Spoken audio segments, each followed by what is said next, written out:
Hvalu iskažimo Kristu, dobrom pastiru, koji je za ovce svoje položio život, i usrdno ga zamolimo: upravljaj, Gospodine, narod svoj.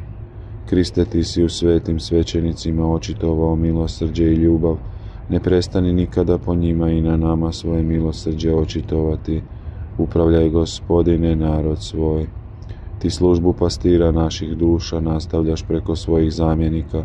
Daj nam uvijek predvodnika koji će nas tvojim putem voditi. Upravljaj, Gospodine, narod svoj. Ti si se u svetima svojim vođama naroda očitovao kao liječnik duše i tijela. Ne prestani nam davati službenike života i svetosti. Upravljaj, Gospodine, narod svoj. Ti si ljubavlju i razboritošću svetaca svoj narod poučio. Izgrađuj nas trajno u svetosti preko naših pastira. Upravljaj, Gospodine, narod svoj. Pater noster, qui est in celis, sanctificetur nomen tuum, adveniat regnum tuum, fiat voluntas tua, sicut in cielo et in terra.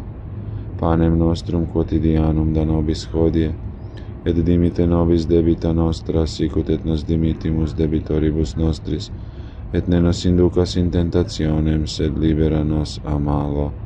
Amen.